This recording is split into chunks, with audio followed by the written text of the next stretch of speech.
Scott, don't you sing a song like that? Yeah. Okay.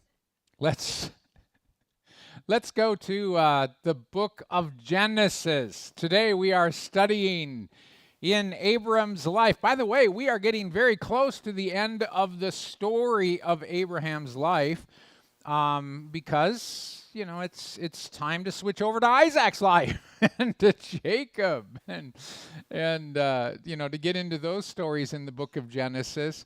We've seen Abraham walking as a man of faith. We're going to see that he continues to walk as a man of faith, stepping forward into the things of God. As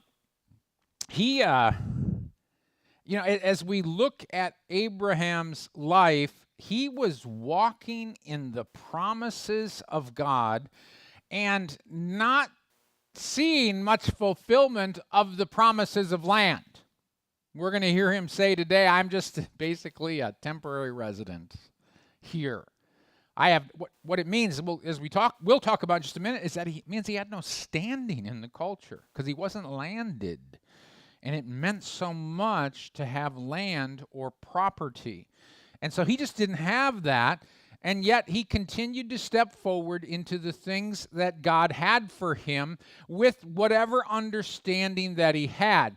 Today, the message which is in front of us is entitled, Abraham Begins to Possess the Land. Because God had given him great promises that he would possess the entire land from the Euphrates all the way down to the Wadi in the Sinai Peninsula in Egypt.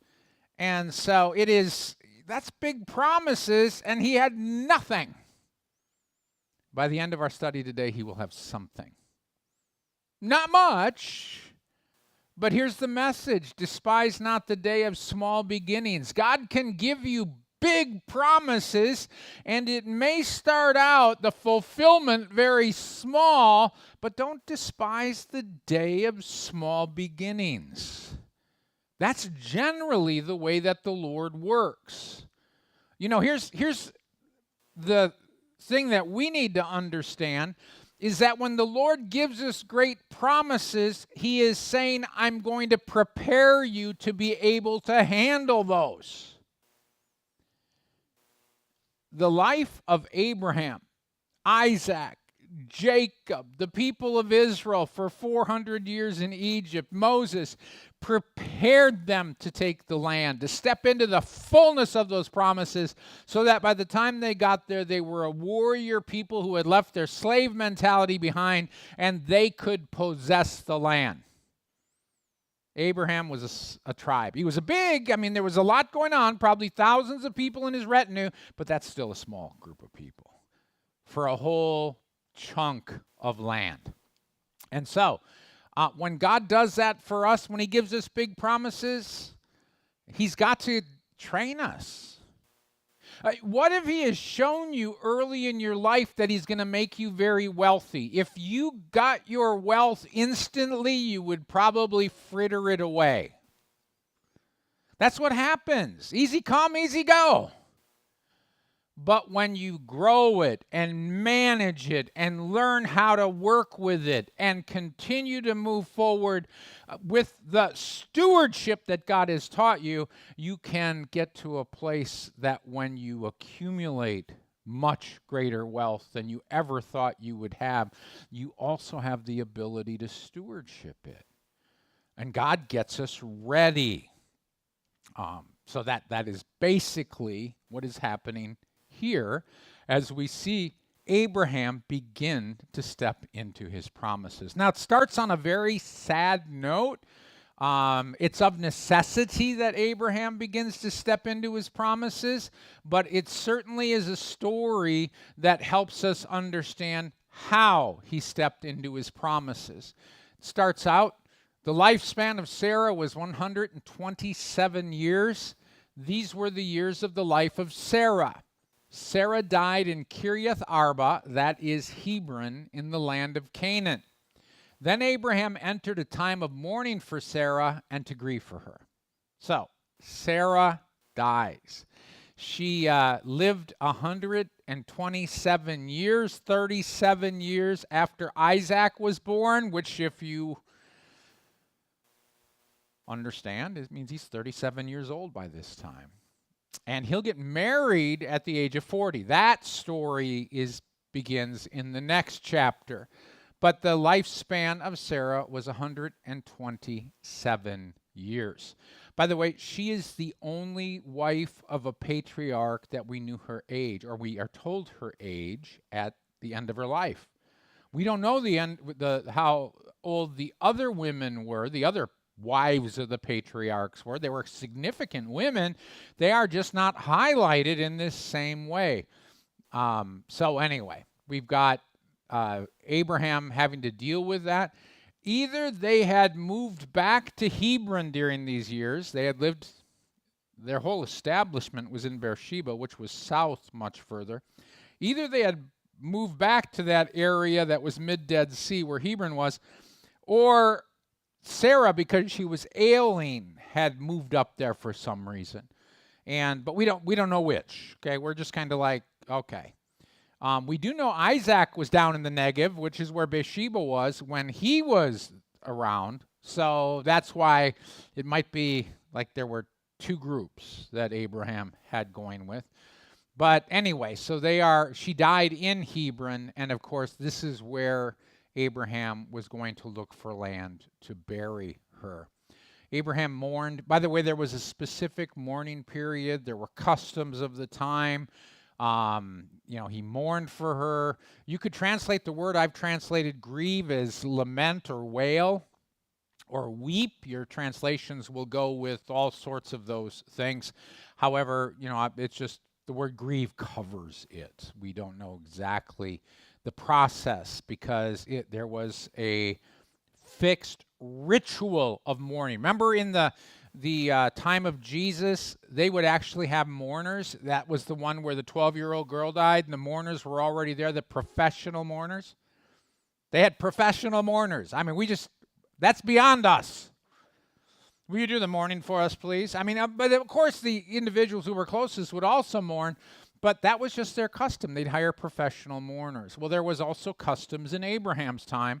I have no idea if there were professional mourners, but I do know that there were ways that people were expected to mourn. By the way, it's the same thing here. If you're Jewish, you know that there's a set period of time so that you are supposed to sit in a state of mourning and receive guests who come in. And that's their custom. Customs that we have are like often there's visitations. And, especially if you're up north or you come back from the old country, there's going to be even richer layers of customs. Sometimes in South Florida, because so many people are transplants, the customs aren't quite as elaborate as they are, for instance, back in Wisconsin in the denomination that I and Dawn were a part of. But there's certainly still customs, like I said, for visitations and ways that things are done. So Abram is going through his mourning period. It says, at that time, Abraham arose from beside his dead in order to speak to the sons of Heth, saying, I am a resident alien and temporary inhabitant among you. Sell me property from among you as a burial site. Then I will bury my dead at a distance from me. So this is Abraham going to the people of the time because he had a need. Now, when Rachel died, Jacob buried her under a tree. I mean, it's not like a tomb. She's like the only one that didn't get buried in the same place with Abraham and Sarah, but it's because Jacob was traveling at the time and getting away from Shechem and the murders that his sons had just done back there, and so he was kind of in a hurry, going in the wrong direction. She dies unexpectedly, and he buries her where he could, because you could basically bury people in a grave, even if it was marked, it would eventually, it'd be lost. And so by burying her under a tree, he made sure he knew the tree and he'd be able to go back and mourn there or visit there if he ever wanted. But down through the generations, it would be lost. I had a friend tell me once that they found the cave that Rachel was buried in. And I said she wasn't buried in a cave. Okay, and And he said he had visited it in Israel. The archaeologists had assured him it was her cave. I said, well, yeah, but it's not biblical. So anyway, he needed to find a burial place, and he wanted something that wouldn't just be temporary. This is his wife that has been his wife for probably way over 100 years. And this was the wife of his youth, and he loved her deeply. And he needed a burial place because, of course, she needed to be buried. There was health and safety and all of that in a decaying body.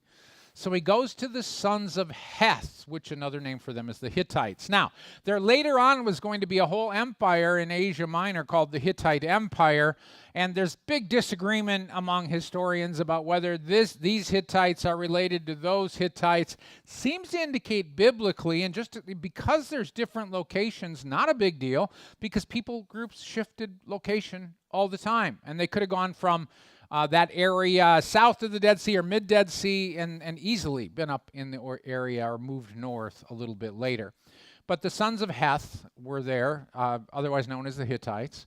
And he gets up and he identifies who he is. He says, hey, listen, I'm a resident alien, a temporary inhabitant. He's getting up and he's admitting something. I don't own any land. I am not someone I'm not landed. And that had a huge amount of import. It means he didn't have rights, basically, in that land. If he owned land, he would have a lot more rights. And so he's admitting to them that he did not own any land. He said, so I want to bury my dead at a distance from me. That's my way of translating something that some people translate out of sight, out of my presence. It's an odd little phrase that doesn't, at a distance, certainly. He says, I need to find a place. And it may indicate that he was living down in Beersheba and that he wanted to bury her in Hebron because that's where she had finished her days. It was also much closer to the promises and to Jerusalem and to everything that God was going to do. Remember, all the patriarchs wanted to be buried in that same place eventually. They asked, even Jacob said, you take my body back up and you bury me in that cave. And so he was going to bury his wife there, or he wanted to. Now, the Hittites have a say in this. The sons of Heth responded to Abraham, saying to him, hear us, my lord, you are a prince of God among us. Bury your dead in our midst in the best of our burial sites. Not a man among us will withhold his burial site from you for burying your dead. And we got a couple of things here that we need to pay attention to, because they call him a prince of God. Now, a lot of your translations will say a mighty prince. They translate Elohim, which is God, in a way that's possible, but it doesn't. Let's put it this way. It's not the best way to translate it. I even looked at how the JPS, the Jewish Publication Society, translated it, and I usually do when it's something that's got disagreement. And they say you are elect of God. They translate the word for prince as elect. You are chosen, because princes were chosen or they were elect. But they're saying there's something about you and God. So he had a reputation. They all knew. Remember what Abimelech had said? You have God's favor on you. We have to have an agreement. We have to have a treaty because this, obviously stuff is happening around you.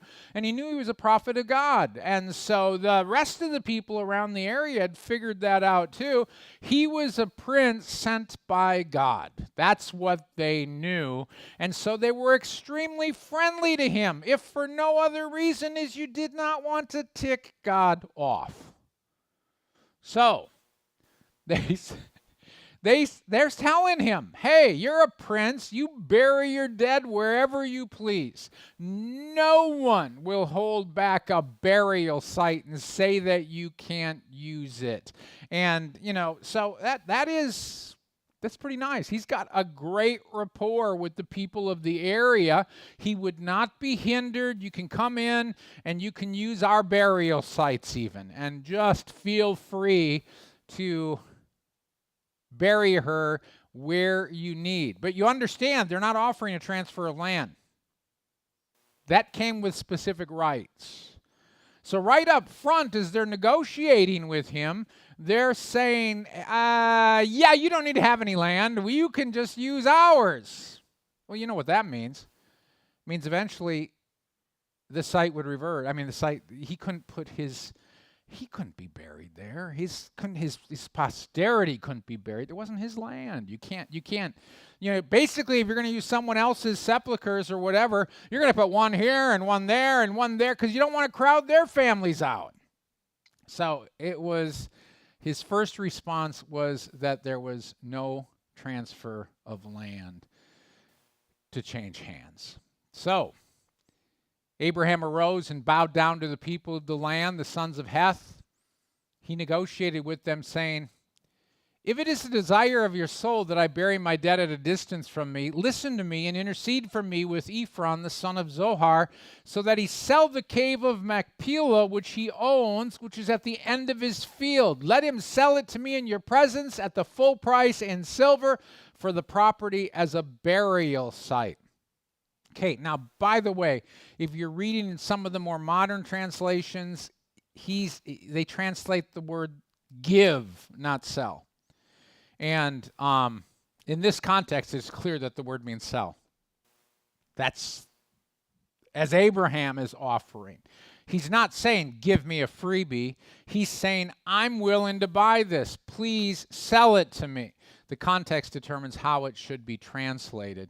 And so Abraham, first of all, in response to what they just said, he's not going to brush that away without acknowledgement. That would be rude. They've just offered something that is generous beyond imagination. We don't need any of your money. You use whatever you want. We want to bless you and help you within this time of mourning and grieving.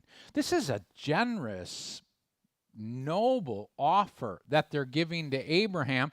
The trouble is it didn't meet Abraham's needs.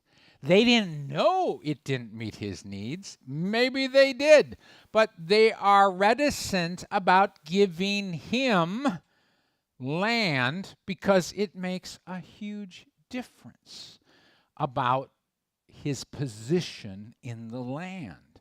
And while it's nice to have this Prince of God, dwelling close to us as a wandering pilgrim, it's something completely different when you've now given him status among the sons of Heth, the Hittites, which is what they would be doing.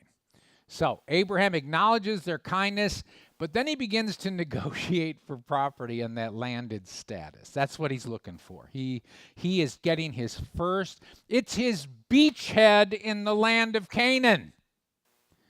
And he is going to go for it. He's got a reason. He's got an excuse. Maybe the Lord had given him this vision that this was going to be the way that he was going to begin to start taking over the land. Now, pay attention.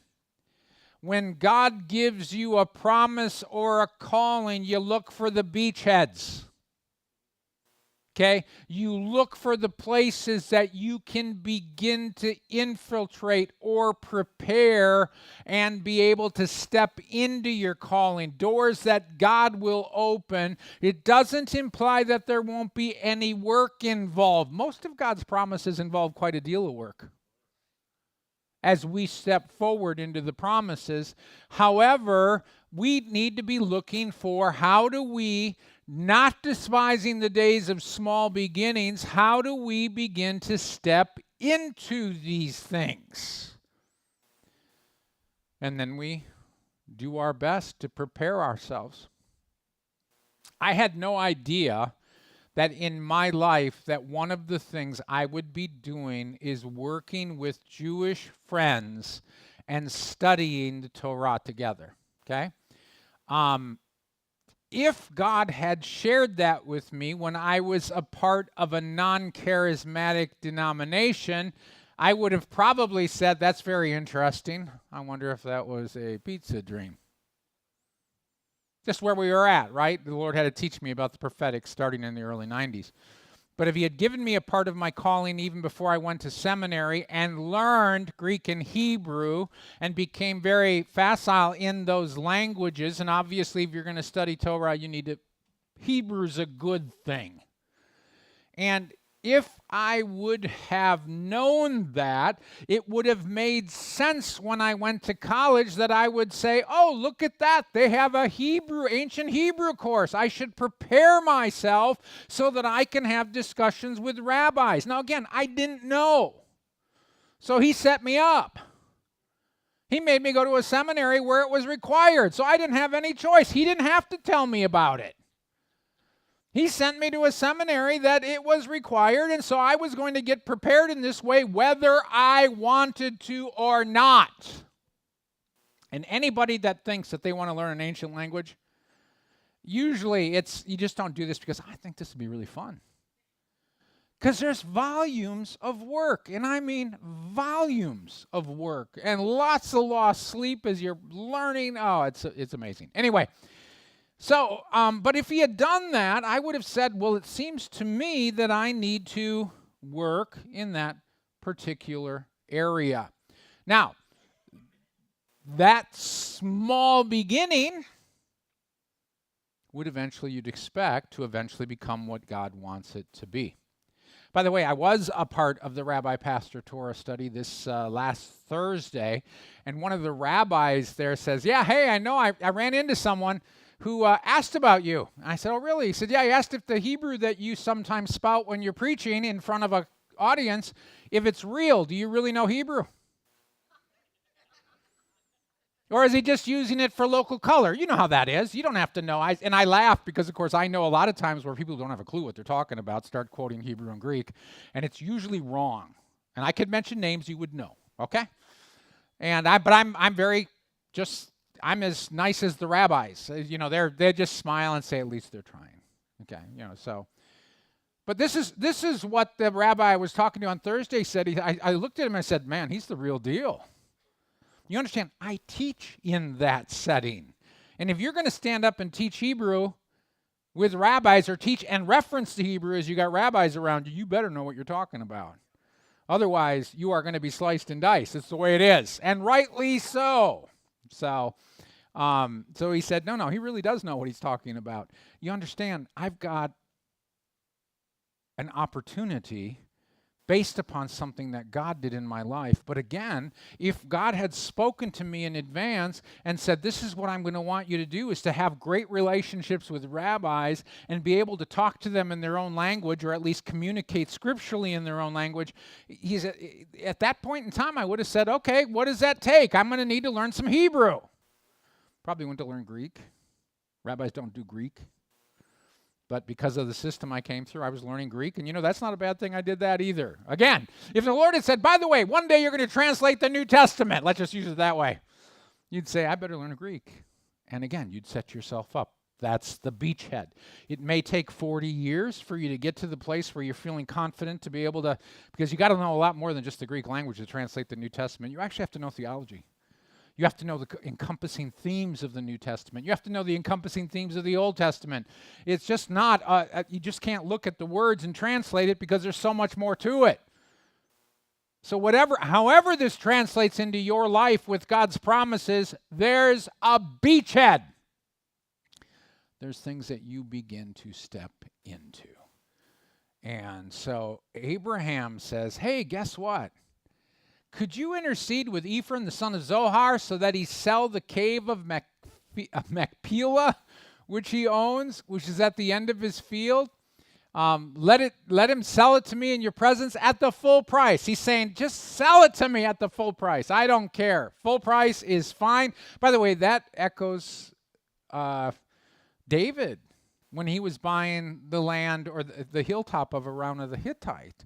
Or not Araunah, not the Hittite. Araunah in Jerusalem, when he that plague was going on, and the angel was there, and if you remember all that, and Araunah says, I'm giving this all to you, king. And he says, oh no, I will not offer to the Lord that which cost me nothing. He paid him full price. It echoes that type of thing. Abraham saying, no, I'm going to give you full price for this field, well, for the cave, because he was asking for the cave at the end of the field. Okay, so now verse 10. Ephron was sitting among the sons of Heth. He was there. Ephron the Hittite responded to Abraham in the hearing of the sons of Heth to all came in at the gate of his city, saying, no, my lord, hear me. I give you the field and the cave which is in it. I give it to you. In the eyes of the sons of my people, I give it to you. Bury your dead. So Ephron's sitting there. By the way, he's called Ephron the Hittite. They're called the sons of Heth. Literally, that's what the Hebrew says. But here he's actually called a Hittite. So we know the sons of Heth and Hittites are the same. Okay, so Ephron the Hittite in front of legal witnesses. He responded to him in front or in the hearings of the sons of Heth and everyone that was going through that gate. This is a legal discussion. This is like being in front of court and agreeing to the terms and the transfers and all of those things. So Ephron says, no, I'm just going to give this all to you. I give you the field and not just the cave. I give you the field at the same time. By the way, in Hittite law, and because we have law codes from the Hittites too, not just the Babylonians or the from Ur, where Abraham knew the law better. But if you just gave, let's just say he sold the cave, and in the king's books, this was a piece of property. It had boundaries, which we're going to see later. It was boundaried, that there were ways of measuring it. If in the plat book, they had to have a plat book somewhere. In the plat book, if it showed that property and that cave together, if Ephron gave just the cave or sold just the cave to Abraham, guess who had to pay taxes yet on that whole chunk? Ephron. Because in the plat book, he's the one that owned the majority of the property, and he'd have to pay the taxes to the king. And so it's not to his advantage to just sell Abraham a cave. Abraham's just asking for a cave. A cave is not as expensive as a whole big piece of land. But Ephron says, no, I'm going to give you and the field. What he's saying is that way you'll also be the one responsible to the king for any taxes on it. We understand how this works. We got property taxes too and figure it out. And so he says, bury your dead. He's saying, this is taken care of. I'm giving it to you. But again, Abraham knows something. If he gets this for free, in a few generations, it's going to revert back because his posterity is going to say, what was Dad doing giving that land away? That's ours. This man wasn't even landed. He did not have status, and it would have reverted very quickly or been a casus belli, which is a cause for war, and there would have been all sorts of stuff that could be a problem. Okay, so Abraham responds. He bowed down before the people of the land. He responded to Ephron in the hearing of the people of the land, saying, if only you will hear me, I will give you silver for the field. Accept this from me, and I will bury my dead there. So, first thing he does is he again acknowledges the kindness. He bows down. He recognizes Ephron is being very kind in his offer, and obviously, if you're going to give someone, well, let's just lower it a little bit for us. We'll just say, what if you're going to give someone a car? Or if you're going to give someone a house, who's going to pay property taxes or who's going to pay licensing fees for that car? It's going to be the person you gave it to. So this is not an unreasonable thing at all. He's simply saying, if I'm going to give this to you, I have to give you the big chunk so that you're responsible, not me. This is still extremely kind. Not one of us, if someone gave us a car, would say, you know what, will you also pay the licensing fees? And Because, by the way, there will be sales tax on it, even though it was, if you aren't a close relative, you're going to have to pay sales tax on the real value of it, and it's the way it works. And you say, what? It wasn't sold. Oh, don't get us started on that. Anyway, there are some people in the... I'm not even saying it. I was about to give a quote. I'm not saying it. I am restraining myself. I am being a very good pastor at this moment. Anyway, you don't know it, but... So Abraham acknowledges the kindness, but at the same time he's saying, please hear me, listen to me. He wants to buy this land, and he's willing to buy the cave and the field. This is, okay, I had offered for the cave, but now you're saying I need to take the field. I'll give you the silver for the field. Accept this from me, and I will bury my dead. Accept full payment for the burial site. Okay. Here's where it gets very interesting because it's kind of funny. There's this way of negotiating that people do. It says, then Ephron responded to Abraham, saying to him, my Lord, hear me, a piece of ground that is worth 400 shekels of silver. What is that between me and you? Bury your dead. Abraham heard Ephron. He heard him. He knew what was being said.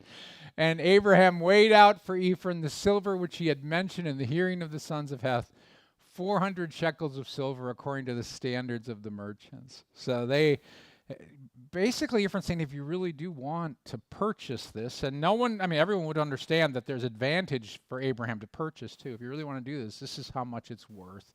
But really, he's going back to saying, but I would still give it to you. That was his previous offer. He's not reneging on his previous offer. But Abraham is saying, oh no, I'm paying you. And everyone there would understand why Abraham would not want a free piece of land. It would just cause too much trouble. So Ephron accepts his terms, mentions the value of the field. He's still willing to give it, but Abraham pays full price for the field. So you say to yourself, 400 shekels of silver, how much is that? One source said it's about 100 pounds of silver. David paid 50 shekels for the Temple Mount. Okay, it tells you the difference in price. Temple Mount, small area, a threshing floor, but in the city, so it's worth more because city property is always worth more than country property. Jeremiah paid 17 shekels for his cousin's field in Anathoth. And 17 shekels, but remember, there was a problem at the time. The land wasn't worth as much because the Babylonians were trampling all over it. It's probably very fortunate he got even 17 shekels.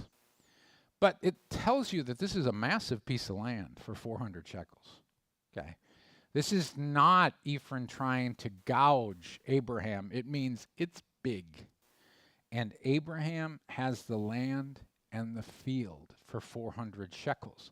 Now you say, man, where did he get that money? He was wealthy. He had gained more and more and more. And, of course, along the way, Abimelech had given him 1,000 shekels. In honor, to say Sarah is pure after they had that particular problem. But by now, Abraham is far wealthier than that.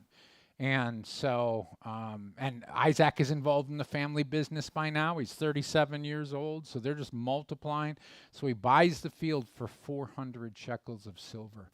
That's a princely price, but it means he had the ability to buy land in Canaan, and he had his beachhead. So the field of Ephron, which was in Machpelah, which was near Mamre, the field and the cave which was in it, and every tree which was in the field, in all its surrounding border, were legally transferred to Abraham as his property before the eyes of the sons of Heth, among all who entered the gate of the city. Then after this, Abraham buried Sarah his wife in the cave of the field of Machpelah near Mamre, that is Hebron, in the land of Canaan. The field and the cave which was in it were transferred to Abraham by the sons of Heth as a property for a burial site. Now, by the way, this is you understand this is legal statements. This is repeating itself so everyone will know. This is not a minor deal that is happening. Everyone will know that Abraham has legally purchased a chunk of land in Canaan that is now his, and he has status as a landowner. That's a big deal. And it means God, through Abraham, through Sarah's death, had established a beachhead, a prophetic foreshadowing of the fact that the people of Israel would eventually have all of the land that God promised. This scripture is a pretty big scripture, okay? The promise begins to manifest right here. It already began to manifest as far as his descendants, because he already had Isaac, and he was going to see his descendants become as large as the stars of the heavens or the sand of the seashore. And he also had status. Okay, now you could not say, I have no status here. I'm a temporary resident. I'm a sojourner. I'm whatever the words you want to use. And it may be because he was still moving around. Isaac was still moving around, but they had land that they could return to. It made all the difference. And here's the thing for us. When God makes those promises in our lives and he's getting us prepared for them and we're walking toward them, here's the thing we have, that even on the journey when our faith is not quite where it needs to be, we can look back to the beachhead. We can look back to when, yes, that was in line with the promises of God. And we can say, that is something that I can take to the bank, literally, the bank of my faith, because I see God beginning to fulfill it, and now I've got the encouragement that I need to continue walking forward and to open the doors and fight the things I need to fight and to continue with persistence and perseverance to do the things that God is calling me to do so I can step into my inheritance, the promises of God. I hope you're getting from this message that, when you get a promise from God, you don't sit on your hands. That's exactly the wrong approach. You have to say, Lord, are there things that I can do to engage this promise, to begin to step into it, and to prepare myself for it? And sometimes the answer is no. But most often the answer is yes. And so we don't sit on our hands. We don't say, okay, I'm going to wait until God does this thing. We begin to position ourselves. We're praying the entire way because we don't want to waste our time in any area. But by the way, here's the truth. We will be wasting our time in some areas. You start to push a door and it won't open. You go back and you push another door. That's how we determine what's going on. And we're always praying to God that he shows us the right one to pick right away, but chances of us actually picking the correct course each step of the way, pretty slim. Because we have our ideas, and he's got his. But we still have our beachheads. And we can always look back and say, Lord, thank you for the encouragement. Okay, let's pray. Lord, I thank you for this opportunity to study the life of Abraham. Kind of an odd story right at the end of Sarah's life, and yet at the same time, we see how you continued to encourage him to move forward, even in the midst of his loss. I know there's a message in that too. But I ask, Lord, that on this day that you would help us each see whatever beachhead you have put into our lives so that we can take encouragement from it, that all the promises that you have given are coming in. In your name, Jesus, I pray. Amen.